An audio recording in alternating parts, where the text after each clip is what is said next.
Good Morning Business, French Tech.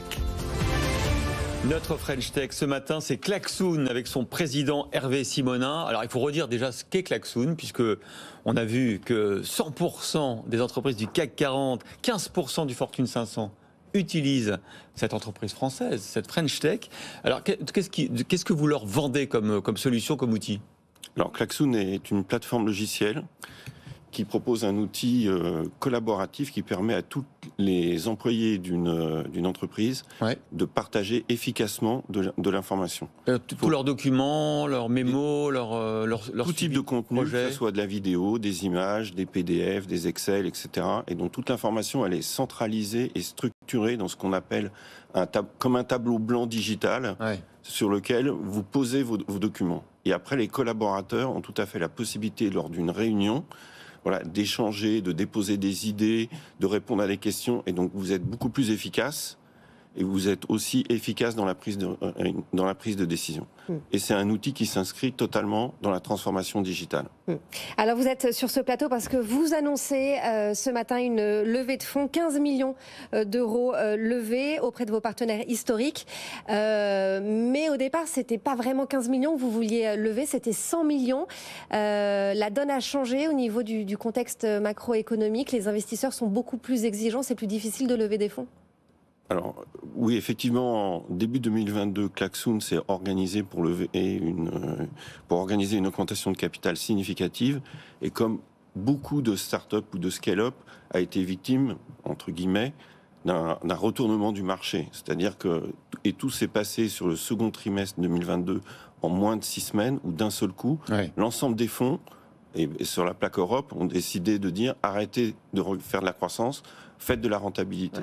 Voilà. Et au moment où vous êtes en train de faire une levée d'argent, ça devient compliqué. Alors, est-ce que vous allez pouvoir faire les deux ? La rentabilité, on y est presque, vous y êtes presque, je crois que chez Klaxoon, avec en plus 20 millions d'euros de revenus, cette barre vient d'être franchie. Est-ce que vous allez quand même pouvoir continuer à faire de l'acquisition de clients et du développement ? Alors, l'objectif de cette augmentation de capital qui a été orchestrée par Eurazeo, BPI et Sophie West, c'est à la fois de continuer d'investir dans notre produit, notre plateforme logicielle, et puis d'aller chercher de la croissance sur l'ensemble de nos géographies, puisque Klaxoon aujourd'hui est présent en France, en Allemagne, en Angleterre et aux États-Unis. C'est quoi les outils qui sont les plus utilisés aujourd'hui par les entreprises ? Qu'on disait, toutes les entreprises du CAC 40 ont un abonnement Klaxoon, mais est-ce qu'elles l'utilisent vraiment ? Et quels sont les use cases les plus fréquents ? Parce que vous avez plus d'une centaine de fonctionnalités. Vous faites du hardware aussi. Vous avez la Klaxoon Box qui permet d'avoir des connexions Wi-Fi à plus de 100 personnes, un tableau blanc interactif également. Voilà, qu'est-ce qui est vraiment utile et utilisé ? Alors, le fer de lance, c'est notre plateforme logicielle. Il y a 3 grands use cases qu'on retrouve chez nos très grands clients. Le premier, c'est le suivi de processus industriels, donc dans des systèmes de planification. Là, on peut retrouver Airbus, par exemple, Schneider Electric. Le deuxième, c'est sur tout ce qui est autour de la formation continue, l'onboarding de nouveaux clients. Là, par exemple, on a un très grand client qui s'appelle L'Oréal. Et enfin, c'est l'organisation de nouvelles réunions où les collaborateurs peuvent déposer de l'information structurée et totalement centralisée. Là, je peux vous donner un exemple. Crédit Agricole, dans toutes les agences du Crédit Agricole, tous les matins, il y a une routine qui a été créée et c'est le directeur de l'agence qui anime le planning de sa journée à travers l'outil Klaxoon. Ouais, effectivement, c'est très concret. Cette année, vous lancez une nouvelle version de votre plateforme qui va permettre d'intégrer d'autres applications professionnelles, c'est ça ? Donc ça, c'est un mouvement très important qui a été fait par la R&D au tout début de cette année. Donc maintenant, Klaxoon devient une plateforme ouverte avec une possibilité d'interconnecter notre plateforme avec d'autres systèmes. Alors, je vais donner un exemple un peu technique. C'est Jira, qui est un autre éditeur logiciel qui est très très utilisé dans le domaine du développement. C'est un outil de ticketing.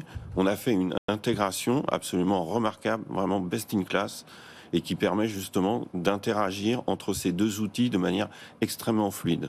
Alors Hervé Simonin, on a quand même une question, c'est qu'on voit que vos outils sont utilisés notamment en visioconférence, en télétravail. On tout le monde peut interagir. On a vu dans les dernières semaines que ChatGPT est en train de révolutionner un peu pas mal de choses. Est-ce que pour vous, c'est un game changer? Est-ce que, par exemple, on voit que sur Teams, ils vont intégrer ChatGPT qui va faire directement les comptes rendus de réunion, qui va classer, qui va dire les points importants. Est-ce que vous mettez de l'IA aussi dans vos solutions? Est-ce que vous n'avez pas peur de vous faire rattraper par l'IA? Non, il y a un petit peu d'IA dans Klaxoon, notamment pour rechercher des documents de manière extrêmement pertinente. Est-ce qu'on n'a pas d'inquiétude sur l'émergence de ChatGPT? On l'intégrera si nécessaire dans notre solution pour faire des comptes rendus de réunion. C'est ça. Effectivement, ouais. Voilà, et ça enrichira le produit. Anthony. Oui, l'idée, donc ce sera parce qu'en plus vous travaillez avec Microsoft, je crois, non? Vous êtes intégré. On a 2 accords avec Microsoft. Un concernant la plateforme technique où on utilise leur infrastructure Azure pour héberger notre solution. Et puis on a un accord à la fois en France et aux États-Unis où beaucoup d'employés de Microsoft, y compris aux US, utilisent la plateforme Klaxoon. Alors, Hervé Simonin, j'ai lu que vous avez isolé votre activité recherche et développement au sein d'une zone à régime restrictif. Qu'est-ce que ça implique et pourquoi avoir pris cette décision? Nous sommes en train de revenir sur cette décision. Ah. Voilà. Alors pourquoi revenir sur cette... Déjà, pourquoi avoir pris cette décision et pourquoi vous revenez sur ce...